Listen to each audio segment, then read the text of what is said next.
Today, we will discuss about networking 1. First slide is data communication. What is data communication? It is the exchange of data between two devices via some form of transmission medium. Example sana, kunyari, nag-chat kayo sa messenger. Nakakapag-exchange kayo ng mga thoughts, mga ideas. Pag nag-gather yun, we call it data. Two devices is yung ginagamit nyong phone via some form of transmission medium, which is the internet or the Wi-Fi. Next is the 5 characteristic of effective communication. Ano nga ba yung mga kailangan o mga ginagawa natin para maging effective yung pakikipag-communicate natin sa isa't isa? First is the uses the same transmission medium and language. Siyempre, pag pareho kayo ng pananalita, pareho din kayo ng pagkaintindi. Same kayo ng pagkaintindi. Siyempre, at dahil doon, magkakaintindihan kayo. Kunyari, Tagalog to Tagalog, Ilocano to Ilocano. Next is the direct and indirect communication. Direct example here is real-time, face-to-face, video calls. Nakikita nyo yung isa't isa. While the indirect communication is emails, text, SMS, and etc. 3 is mutual understanding. Dito sa mutual understanding, syempre pag pareho kayo ng interpretation, pareho kayo ng understanding sa isang bagay, magkaintindihan kayo. For example sana, yung jowa mo. Alam mo hindi ka papayagan na gumala, pero sinabi niya sa'yo, G lang. Pero yung the way na pagkasabi niya yung G lang is very sarcastic, very annoying. Siyempre, alam mo na hindi totoo yung sinasabi niya, hindi talaga niya ako papayagan. Ganun. 4 is continuous process.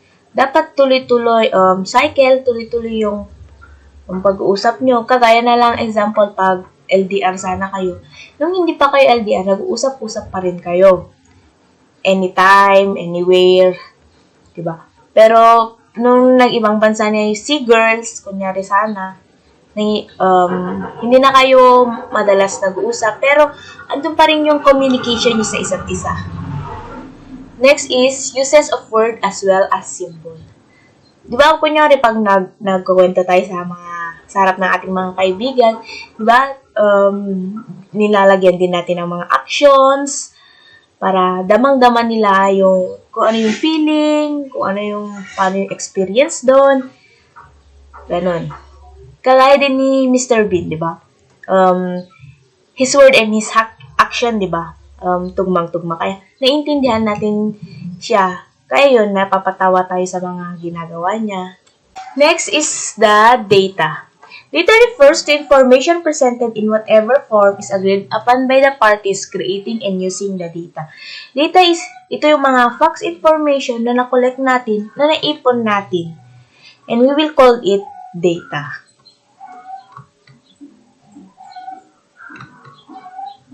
Next is the 3 fundamental characteristics of data communication. First is the delivery. The system must deliver data to the correct destination. Means sa intended receiver. Example sana is nag-parcel tayo ng gamit sa Shopee. Dapat sa atin i-deliver yun kasi tayo yung nag-order.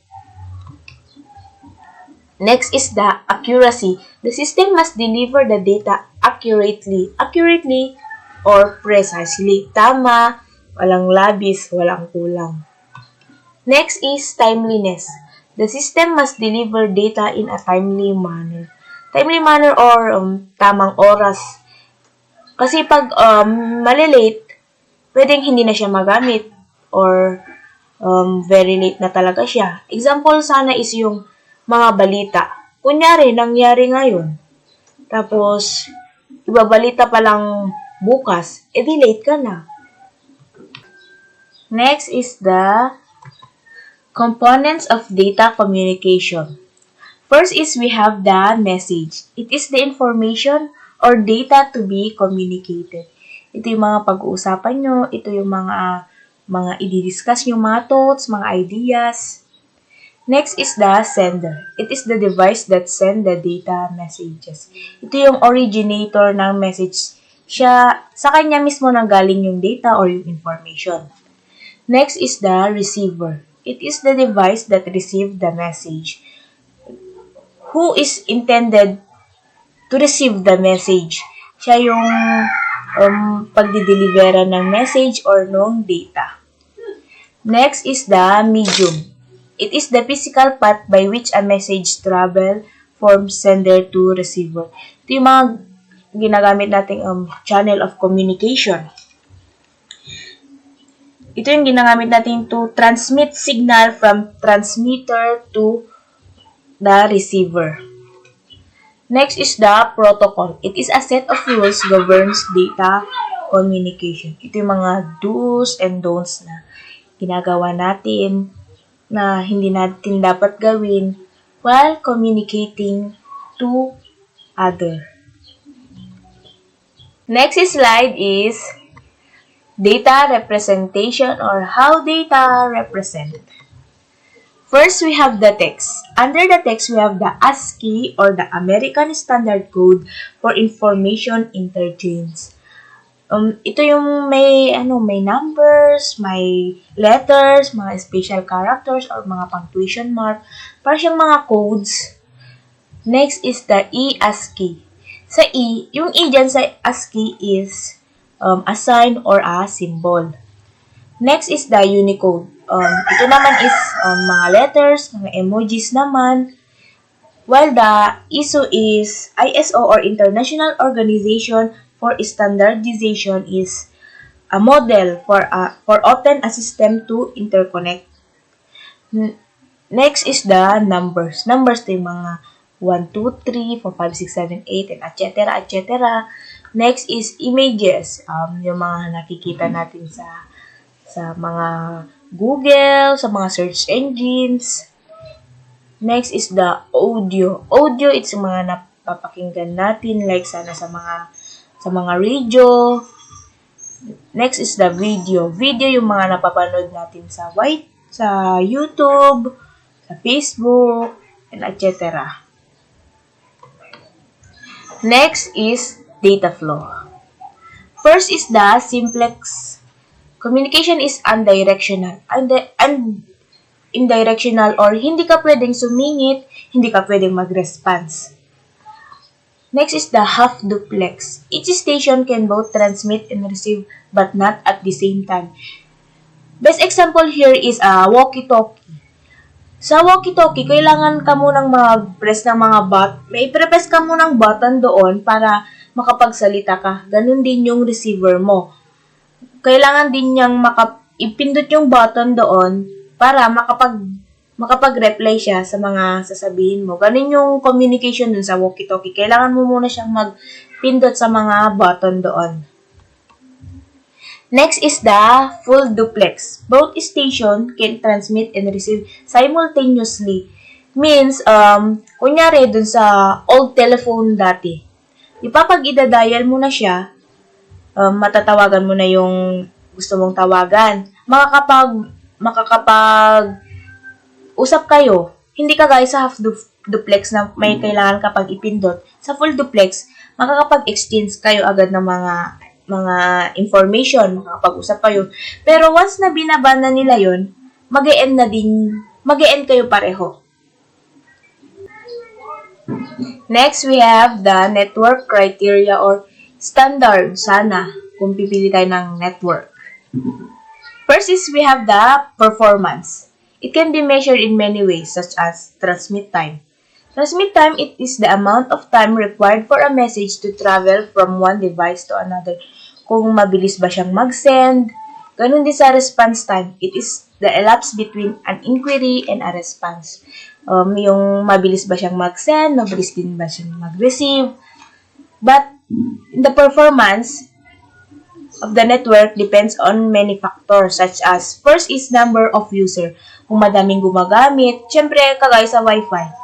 Pag maraming gumagamit, mas bumabagal siya. Next is type of transmission medium or anong klase yung mga transmission medium na mga ginagamit nila. Next is the capabilities of the hardware.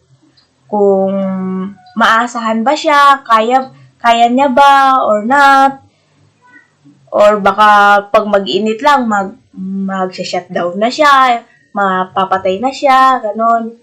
Next is efficiency of the software. Kung mabilis ba siyang ma-solve pag nagkaroon ng mga problems, ganon. Next is the reliability. Reliability, it is measured by the frequency of the failure, time it takes a link to recover from failure, and network robustness in a catastrophe. Catastrophe, para siyang, disaster siya. Kaya niya bang, pag nagkaroon ng problem, mabilis ba siyang masasolve? Mabilis ba siyang maaayos? Next is security. How the network protect data from unauthorized access. Diba nowadays naman na, alam na natin yung kung sino yung mga nakakonect sa, example sana sa internet. May binigay yung provider, may binigay siyang mga program or pwede na natin siyang ma-access kung sino yung, makikita natin yung sino yung mga nakakonect, ilang oras na siyang nakakonect, ilan na yung MB niyang nagamit, ganun. Next is the categories of network. Network is categorized with the following factor. First, we have the size. Siyempre, pag yung example here is yung packet wifi. Siyempre, maliit lang siya, di ba? Siyempre, konti lang din naman yung makaka-connect doon. Mga 1 or 2 lang, pwede. Hindi kagaya ngayon sa mga router na mas malaki. Next is the ownership. Pang public ba siya or private? Pag public kasi, yung network na yon, syempre mas hindi siya masyadong mabilis or mahina siya minsan. Distance it covers. Kung kaya niya ba sa malayo, kung ilang meters ba yung kaya niyang ma-access. 4 is the physical architecture o yung mga ginagamit lang mga cables, yung mga tower na ginagamit. Next slide is the following. First is the local area network or the LAN. Next is the metropolitan area network. Next is the wide area network. Ito yung mga size, ownership, distance, physical architecture, and examples. First is the local area network or the LAN. Yung size niya is pwede sa building or for campus. And its ownership is privately owned. Like kunyari sana is packet wifi. Distance is few kilometers only. Physical architecture, bus, star, and ring. Later on, we will discuss what is bus, star, and ring. Next example is laboratory network. Yung mga ginagamit lang natin sa example sana dun sa building, sa ISU, sa building sa depth ng IT. Meron ganito.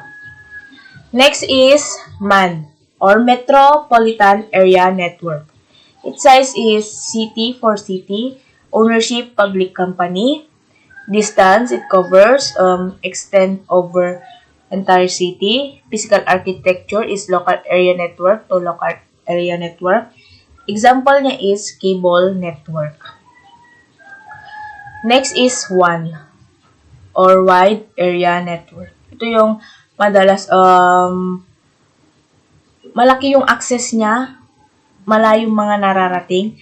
First is yung size niya is globe. Its ownership is private or public. Kagaya sa globe, 'di ba? Pagmamay-ari nila yung mga ibang router like mga PLDT, ganun. Madalas is sa globe 'yun. Distance it covers is extend over entire globe. Physical architecture is metropolitan area network to metropolitan area network. An example is the internet nga. Ito yung mga ginagamit na nowadays. Very common na siya ngayon. Next, we have the network. What is network? It's a group of connected communication devices such as computer and printers. Ito yung mga ginagamit natin to connect to one another to allow us sharing of data.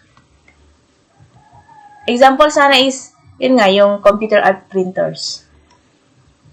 In mid-1960, standalone devices, we have the ARPA or Advanced Research Project Agency. Next is Department of Defense. While in 1967, we have the ACM and the Association for Computing Machinery, and the ARPANET and the IMP, Interfaces Message Processor. In 1969, ARPANET Reality.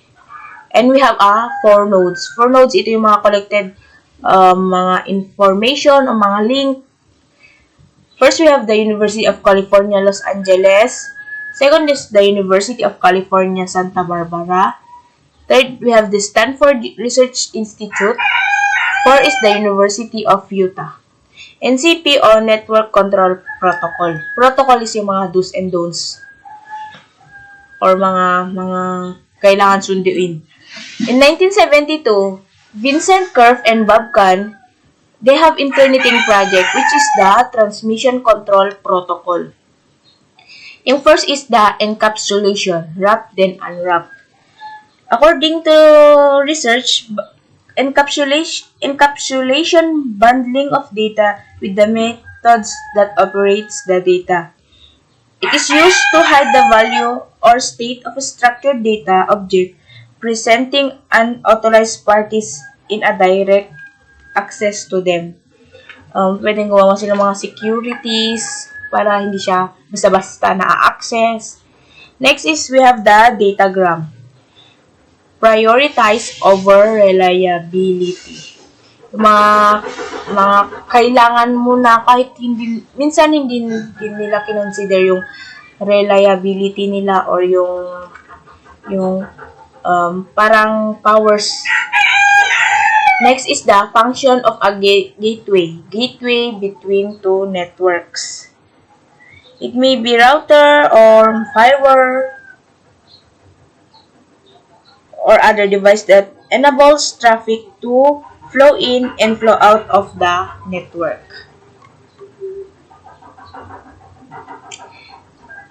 We have the shortly thereafter, TCP. TCP or Transmission Control Protocol. A standard that defines how to establish and maintain a network conversation. First, we have the segmentation. Next is the reassembly and error detection. And we also have handled datagram. TCP or IP or Internet Protocol, siya yung IP nowadays. TCP noon, ngayon is IP. Tinatawag na siyang IP or Internet Protocol. What is physical topology? It refers the way in which a network is laid out physically. Kung paano siya inayos, kung paano yung mga structure niya.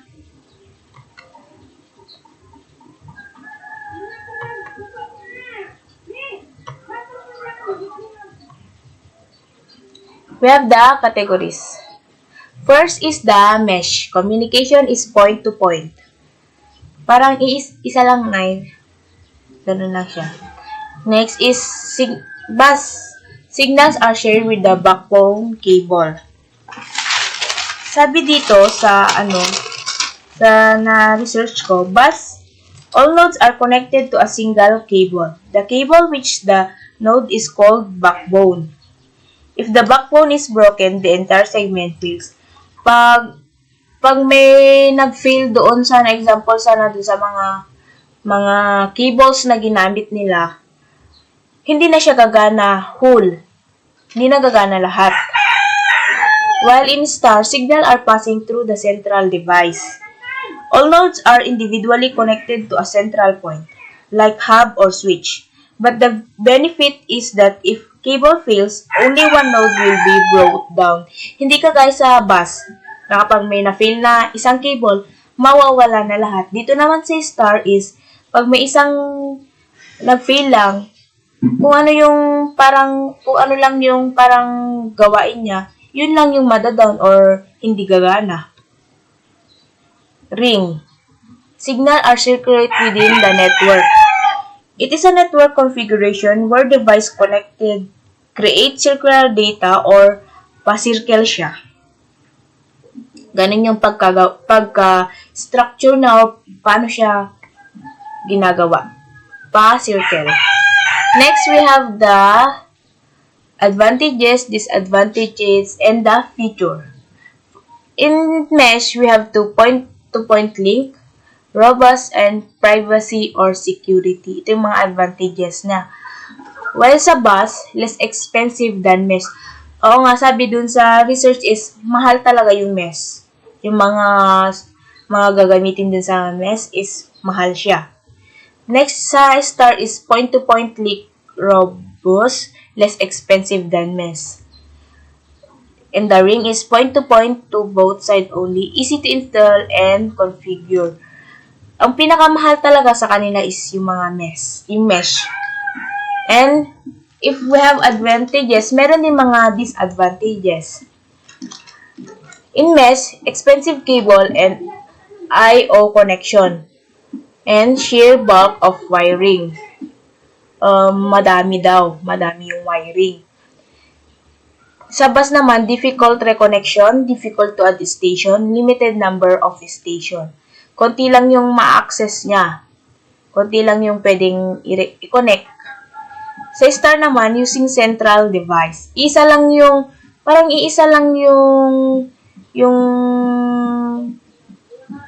kunyari example, isa lang yung station. Wala nang iba. Sa ring naman, an indirectional traffic of signal. Madaming mga hindrances, madaming mga traffics. Sa feature naman, sa mesh, n-1 in connection. Number of, kunyari, yung n, number -1. Next is the backbone cable. Ito nga yung feature is backbone cable. Pag may isang na-fail doon, down na siya lahat. Sa star, hub. Yung feature niya is hub. Pag may isa lang na-fail, siya lang yung ma-fail, hindi lahat. Next is the repeater. Paulit-ulit lang din siya. Repeater. Ulit-ulit. And that's all. Thank you for listening.